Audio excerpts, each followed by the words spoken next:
If your hydrangea has been sitting in the same spot for 2 years, looking exactly the same size it was the day you planted it, a few sad leaves, maybe one stubborn bloom, mostly just existing, I want you to stop blaming yourself, and I want you to stop blaming the plant. Because here's what nobody tells you. Hydrangeas are not slow growers. They're one of the fastest growing flowering shrubs you can put in the ground. When they stall, it's almost never the plant being lazy, it's one of a handful of invisible things choking the growth before it ever starts. And the wild part? Most of these things are the exact care tips you've been told to do. Today, I'm giving you 7 tricks that work with the way a hydrangea is actually built, the way its roots, leaves, and stems were designed to grow. Do even 3 of these and you'll see new growth within a couple of weeks.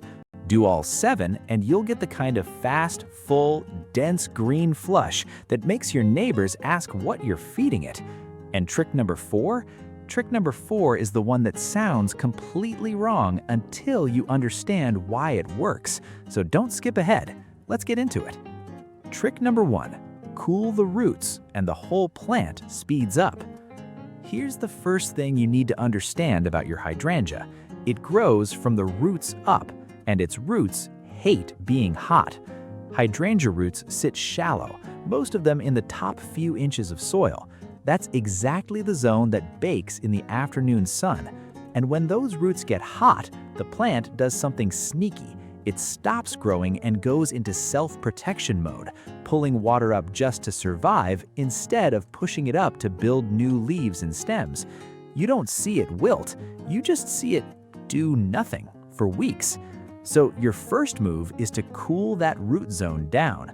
Lay down a thick ring of mulch, and I mean thick, 3 to 4 inches, starting about 2 inches away from the main stem and spreading out to the drip line, the edge where the outermost leaves reach. Bark, wood chips, shredded leaves, even straw all work. What this does is hold moisture and drop the soil temperature by several degrees. And a few degrees is the entire difference between a plant that's surviving and a plant that's building. Keep that mulch off the stem itself though. Piled against it, wood traps rot. A ring, not a volcano. Quick one if you actually want a step-by-step guide for all this. Maybe your plant's struggling or you just can't get it to bloom.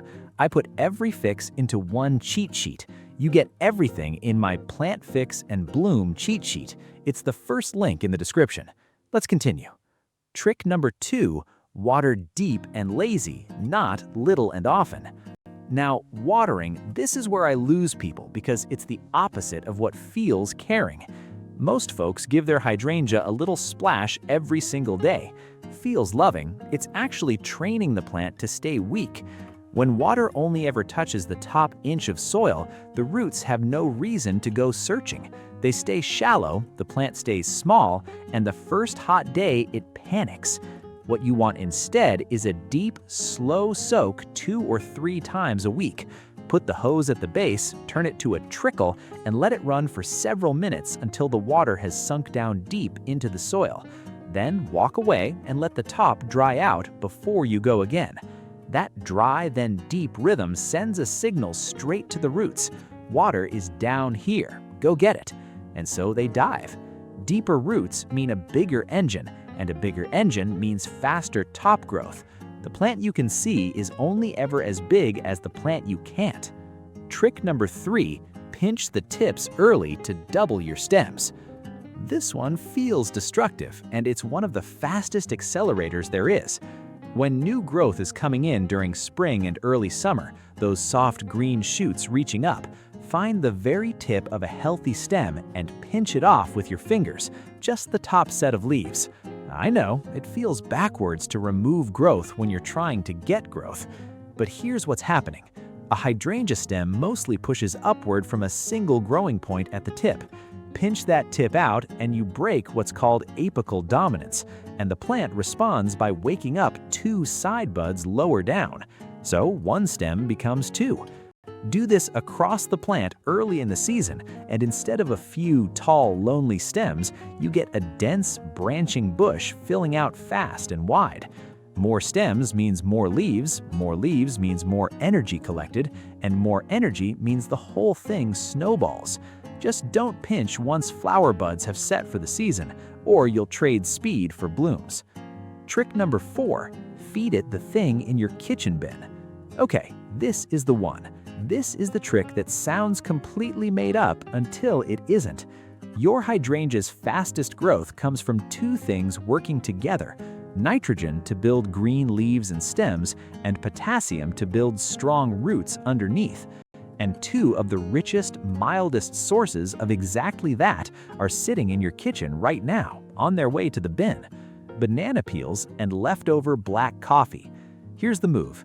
Take 2 or 3 banana peels, chop them up, and drop them in a jar with the cold leftover coffee from your morning pot. No milk, no sugar, just plain black coffee. Top it up with water until the jar is full, put the lid on loose, and let it sit somewhere out of the way for 3 to 4 days. What you're making is a slow, mild ferment. The peels leach out potassium and a little bit of phosphorus. The coffee adds a gentle hit of nitrogen and a touch of acidity that hydrangeas genuinely love. And the result is a cheap, balanced root drink that costs you nothing. After those few days, strain out the solids, dilute the liquid with about an equal amount of plain water so it's never too strong, and pour it slowly around the base of the plant, onto the soil, not the leaves.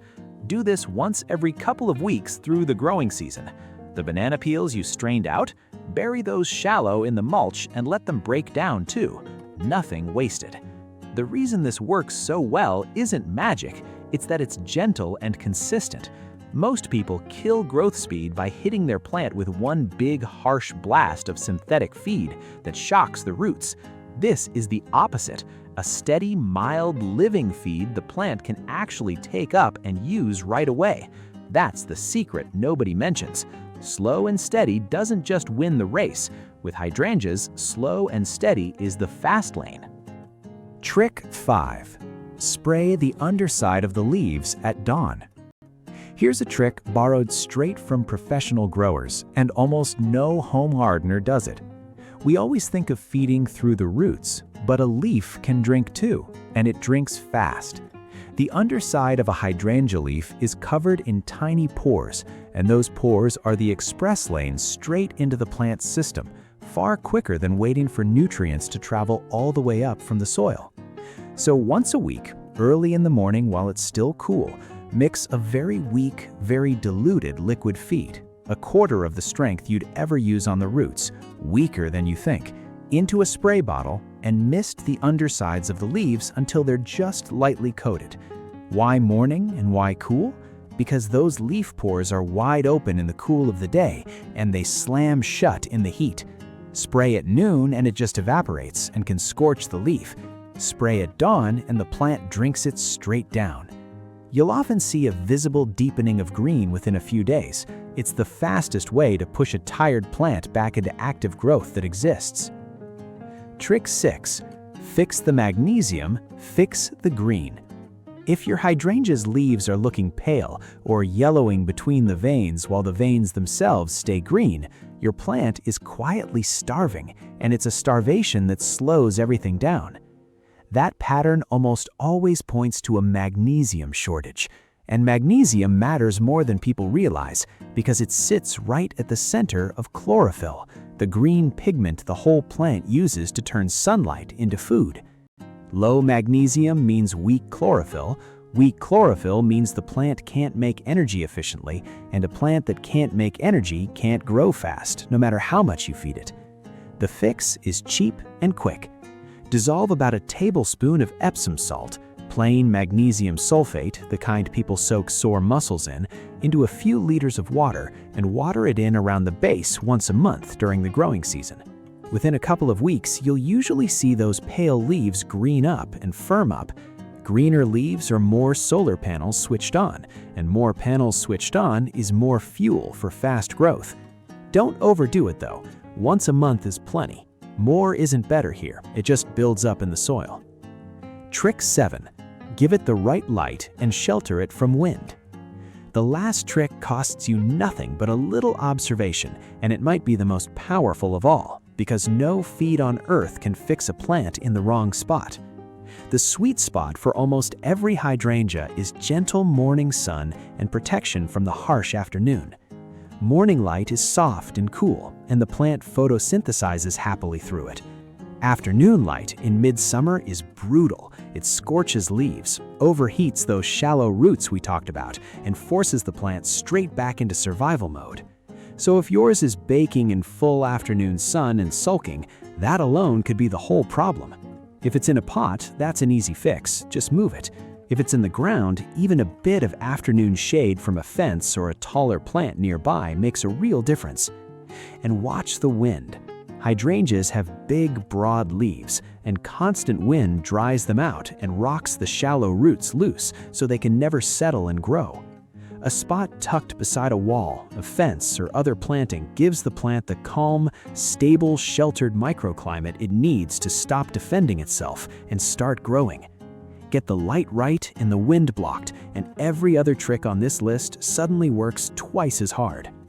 So, there they are. 7 hidden tricks, and not one of them needs a single thing you can't get cheaply or for free.